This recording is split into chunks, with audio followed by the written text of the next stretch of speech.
Good morning. My name is Dr. Kathleen Kendall-Tackett, and I'm the editor-in-chief of Decompress Press. And this morning we have with us Dr. Diane Sanford, who is actually going to talk again with us about her book about mindfulness. Her book is called Stress Less, Live Better, 5 Simple Steps to Ease Anxiety, Worry, and Self-Criticism. I had to look at my notes there for the subtitle, so I'll make sure I get all the words in. But it is available from Decompress Press. And what her book actually provides is just an overview of how to use mindfulness in everyday life. And so today, Diane is actually going to talk to us about what is called the 4 pillars of health and how that kind of relates to our health, how that relates to stress, and where mindfulness fits in. So Diane, what are the 4 pillars of health?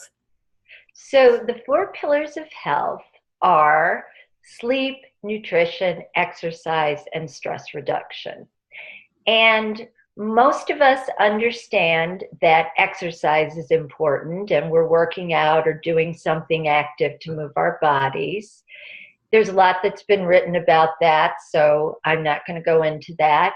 Nutrition, we've started eating healthier, paying attention to what we're eating, and that's all good. And again, there are a lot of people promoting that, and that's one that we don't go into in detail. Sleep is finally getting accepted as one of the pillars of health.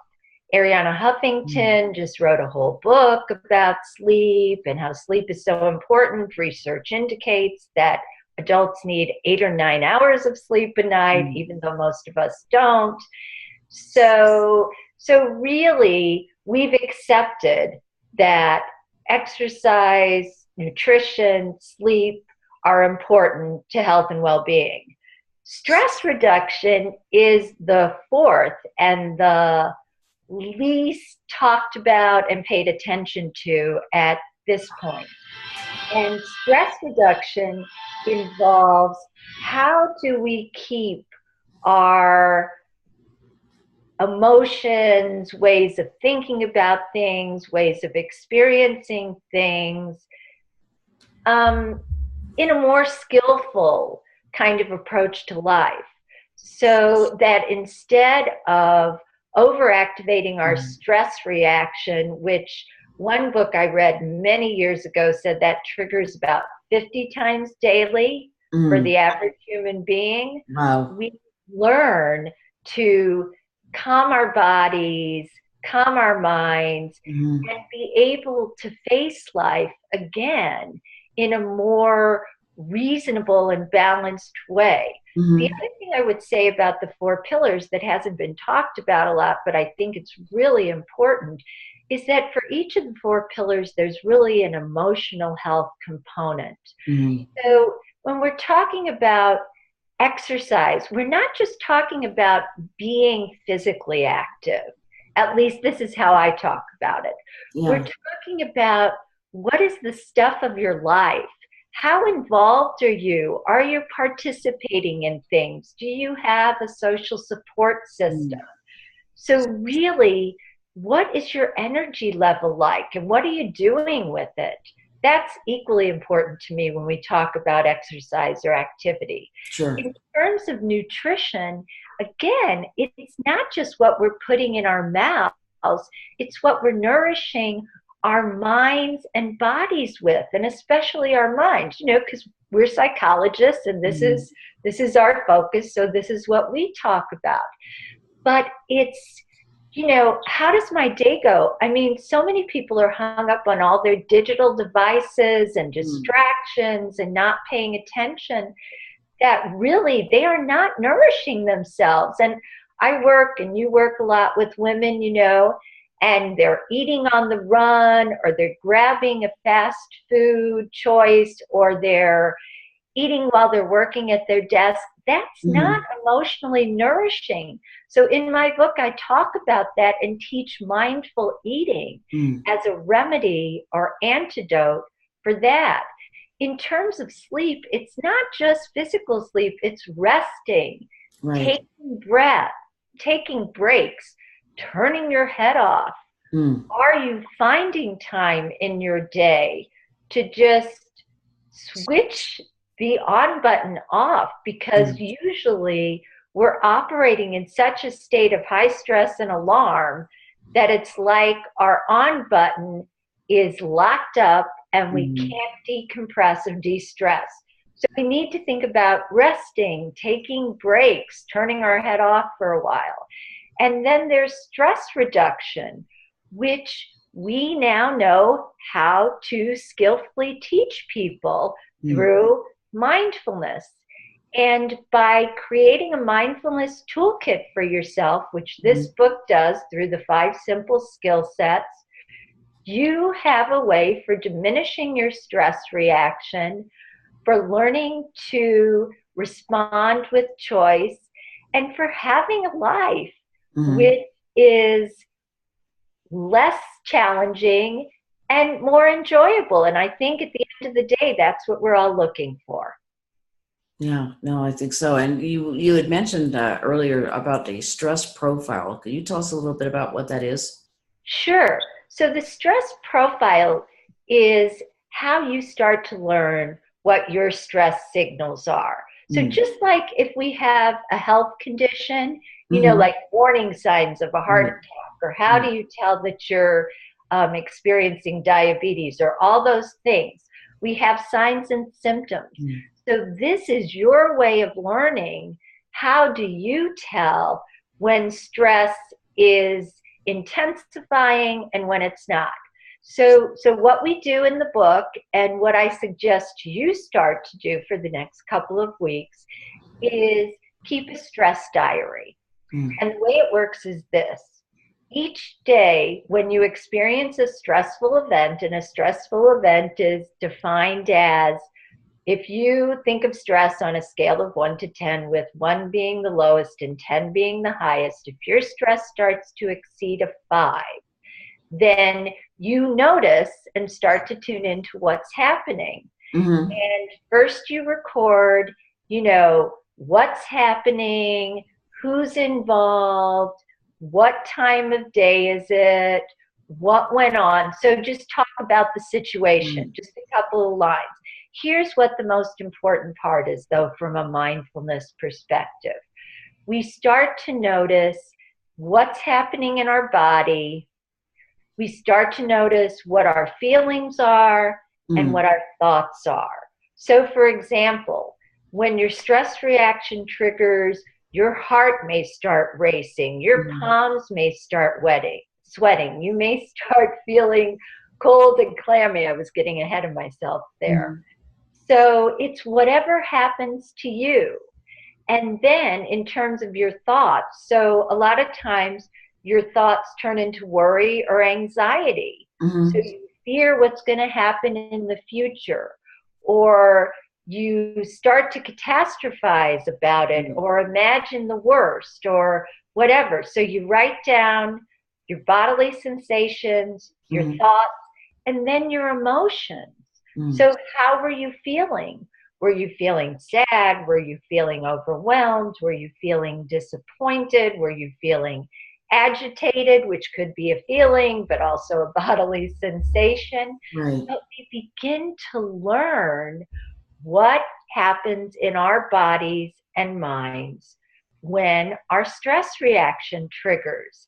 And by tuning into that, we can learn what we need to do to help turn it off, to help, you know, get the button, which is locked, to the off switch. And mindfulness is the avenue that I've chosen to teach you this whole set of tools and 5 simple skill sets and exercises you can do for 3 to 5 minutes and up to 15, that makes it practical and an everyday thing, because every day we are dealing with more and more stress in our lives.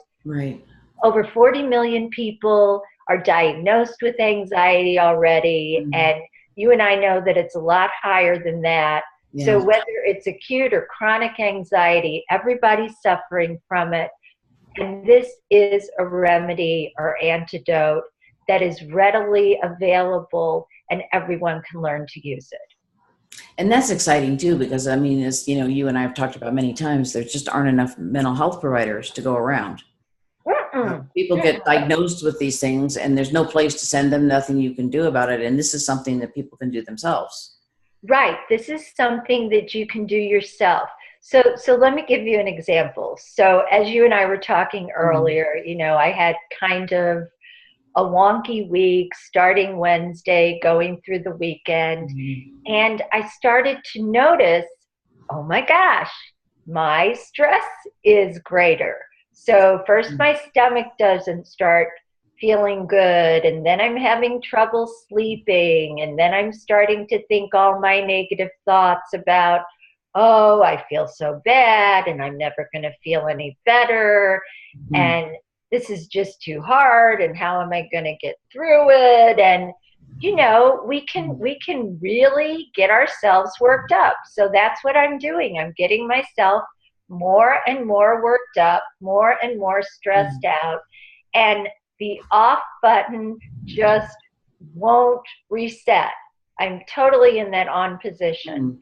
So because I've been practicing mindfulness for over 10 years, and it's not like you have to practice for 10 years to become skilled at it, because I have a lot of clients who after a few months start getting the benefits, seeing the benefits of this. But anyway, so I'm really getting myself worked up, all stressed out, but I don't stop practicing mindfulness. So I pay attention to the positive moments I'm having too.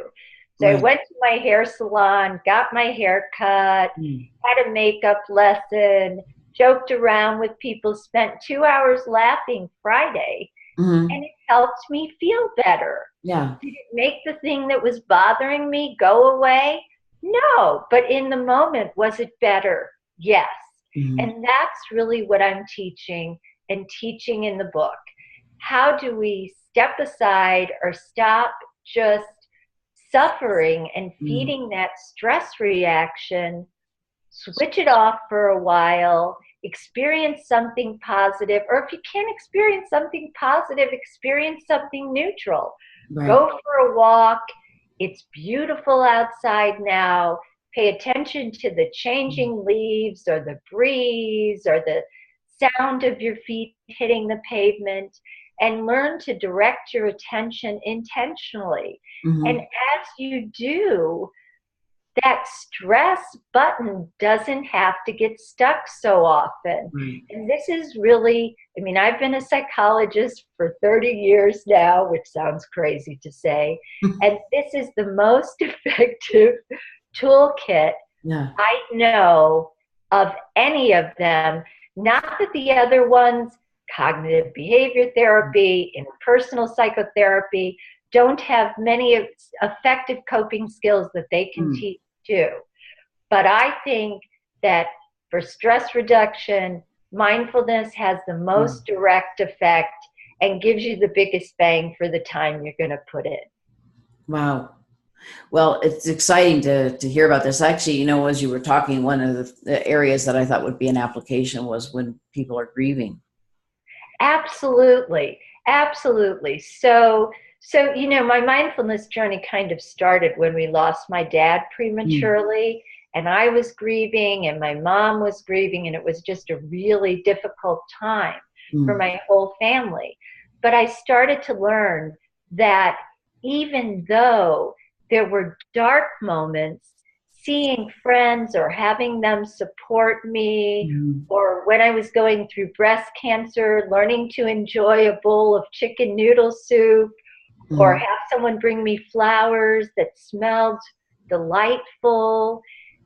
It's very important to have a way of coping. And I think we used to, but I think the world is going so fast, and there's so much digital stuff in our face all the time that our natural ways of dealing with grief, dealing with life transitions or life changes in general have been wiped out.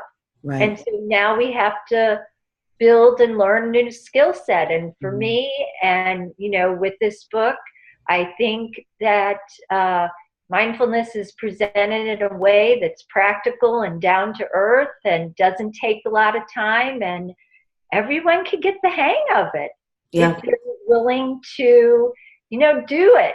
Just do it. Like Nike says, just do it. That's the Well, key. actually, I found out that the word Nike actually means victory.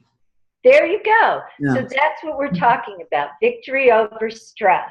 Yeah. And it is attainable. I know it firsthand. I know it with my clients. I know it with my family and friends. Mm-hmm. So I know that if you pick up this book, it will really help you be more skillful in coping with life. Well, so just to reiterate, the name of Diane's book is Stress Less, Live Better. I'm going to still look at my cheat sheet here. 5 simple steps Not a to problem. anxiety, worry, and self-criticism.